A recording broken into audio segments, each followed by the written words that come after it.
Bonjour à toutes et à tous et bienvenue sur le plateau de Test Achat. Test Achat, association belge d'aide et de conseil aux consommateurs depuis les années 50. On vous accompagne dans tous les aspects de votre vie et aujourd'hui, on va parler esthétique, on va parler faux ongles et pour nous en parler, nous avons la chance d'avoir avec nous un des rédacteurs chez Test Achat. Il s'agit de François Thys. Bonjour. Bonjour Stéphanie. Bienvenue à toi. C'est la toute première fois qu'on se retrouve ensemble autour de la table. On va parler faux ongles, des dangers. On va parler de quoi exactement? D'abord, je vois que toi, tu n'en portes pas. Non, c'est ça, je ne les ai pas mis aujourd'hui. Est-ce qu'il y a différents types de faux ongles? Oui, alors si on doit faire court et sans trop de détails, on va dire qu'il y a 3 grandes familles de faux ongles. Il y a les faux ongles en résine acrylate. Alors ça, c'est des faux ongles en fait qui vont sécher immédiatement au contact de l'air, donc pas besoin de colle pour les mettre. Il y a les faux ongles en gel. Donc là, pour cela, il faut des lampes ou UV ou lampes LED qui vont permettre de bien les fixer.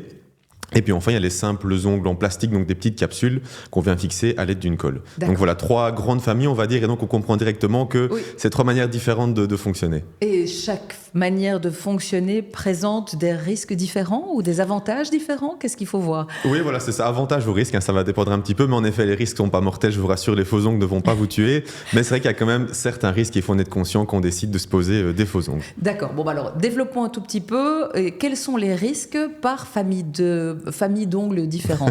Par lesquels est-ce qu'on commence? Les résines? je vais reprendre dans le même ordre. Donc pour les ongles en résine acrylate, donc dedans vous avez des substances qui sont en fait allergènes, donc qui peuvent causer des réactions au niveau de vos ongles ou au niveau de vos doigts.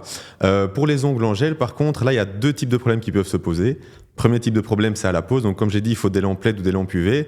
Alors, les lampes UV, ça contient bien évidemment des rayons UV. Et là, que ce soit le soleil ou une lampe qui vous les envoie, c'est jamais sans risque. Oui. Et donc, l'exposition aux UV peut aussi représenter des risques au niveau de votre peau. Et la deuxième chose, c'est pour les enlever. Les ongles en gel, il va falloir les poncer. Donc l'acétone ne permet pas de les enlever. Et donc au moment du ponçage, on va libérer en fait des particules qui peuvent causer 2 types de problèmes. C'est de nouveau des réactions un petit peu allergiques au niveau de votre peau. Et si vous les respirez, eh bien là, vous avez également des risques en fait de développer de l'asthme par exemple ou d'autres types de problèmes au niveau des voies respiratoires.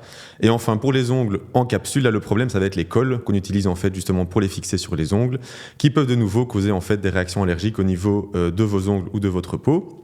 Et alors aussi pour ce type d'ongles-là, s'ils sont mal collés et que vous avez un petit jour entre l'ongle et le faux ongle, vous avez en fait des choses qui peuvent s'infiltrer comme de l'eau par exemple, et là vous avez un risque en fait d'infection au niveau de votre peau. Oui, donc voilà, c'est toute une série de risques un peu différents selon le type d'ongle utilisé. On a déjà, je pense, toutes et tous entendu parler de champignons, de petites inflammations, d'infections sous les ongles, mais donc en soi, porter des faux ongles, c'est pas une bonne idée, il faut éviter. Disons que c'est comme beaucoup de choses, c'est la modération qui va être importante. Donc porter des faux ongles, c'est pas trop grave, mais il faut éviter en fait d'en porter en permanence. Vous avez par exemple certaines personnes qui ont des ongles abîmés et qui vont se dire tiens, je vais prendre des faux ongles pour les dissimuler, mais c'est pas une bonne idée parce qu'en fait les ongles c'est comme la peau, pour être en bonne santé, pour se régénérer, il faut que vos ongles respirent. Et donc s'ils sont tout le temps enfermés sous des capsules du gel de la résine, ils ne peuvent pas respirer. Donc si vos ongles sont abîmés, en mettant des faux ongles en permanence, en fait vous risquez d'avoir des problèmes chroniques qui deviennent là très dur justement à éliminer. Et alors même si vous portez des faux ongles seulement occasionnellement, si vous constatez justement des réactions allergiques, le conseil c'est évidemment de stopper immédiatement pour éviter que ça ne dégénère. Les faire enlever, ou si c'est un système qu'on peut enlever soi-même, les enlever directement. Et tant pis pour l'esthétique, effectivement. Et à un moment donné, il faut faire un choix, mais on ne va pas non plus arriver à des situations d'infection, d'inflammation ou d'allergie chronique qui peuvent se développer. Est-ce qu'il y a des profils de personnes en particulier qui doivent éviter les faux ongles, ou est-ce que tout le monde peut en porter, à condition évidemment de ne pas faire d'allergie, etc. Mais si on réagit bien, est-ce que tout le monde peut mettre des faux ongles? Alors tout le monde peut en porter, mais on déconseille quand même à certaines catégories de le faire. Par exemple les personnes mineures, puisque les ongles sont toujours en train de se former, c'est une mauvaise idée de les exposer justement à ces substances qui peuvent être néfastes. On va aussi le déconseiller aux personnes qui sont immunodéprimées, on va le déconseiller aux femmes enceintes, on va aussi le déconseiller aux personnes qui ont déjà des problèmes en fait justement d'allergie, des problèmes de peau, parce que le contact avec ces substances risque d'aggraver les problèmes qui sont déjà présents.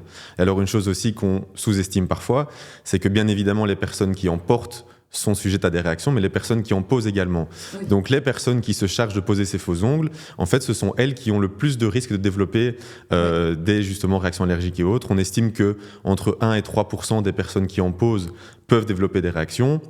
mais c'est jusqu'à 7 ou 8% pour les personnes qui posent ces faux ongles. Donc voilà, les professionnels du secteur doivent aussi être conscients des dangers que peuvent représenter ces substances également pour eux. C'est d'ailleurs pour ça que les poseuses d'ongles, les esthéticiennes qui posent des ongles qui sont un peu plus conscientes que les autres vont porter des lunettes de protection, des masques pour se protéger justement des poussières. Mais après, le contact des mains avec les produits, parfois elles portent des gants, mais c'est pas toujours évident. Aussi pour elles de porter des gants, par exemple, typiquement voilà, pour se protéger de ces substances, mais il faut également qu'elles portent des gants spécifiques qui soient changés régulièrement, parce que justement ces substances peuvent quand même les pénétrer, donc voilà, il faut être prudent. Soyons prudents, d'accord. Bon, pour les fêtes, alors une simple petite couche de vernis sera peut-être suffisante. En tout cas, moi, c'est de ça que je vais me contenter. Vous l'aviez peut-être déjà deviné si vous avez l'habitude de voir à quoi je ressemble d'habitude.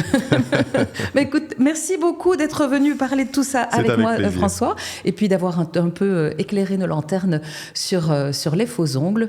À la prochaine fois, j'espère. Avec grand plaisir. Pour un autre sujet, une autre thématique. À très très bientôt. À bientôt. Merci à toutes et à tous d'avoir été avec nous aujourd'hui. Et puis, j'espère que vous aurez appris quelque chose, que ça vous aura informé. Évidemment, si vous avez besoin de plus d'informations, si vous voulez creuser un peu sur le sujet, les liens utiles apparaissent en ce moment sur l'écran. N'hésitez pas à partager cette émission-ci. Vous pouvez bien entendu vous abonner à la page YouTube de Test Achat et rejoignez-nous bien entendu sur testachat.be, que vous soyez abonné ou pas. Il y a déjà plein de choses, plein de contenus intéressants sur plein de thématiques différentes à retrouver. D'ici à la prochaine fois, faites de bons choix.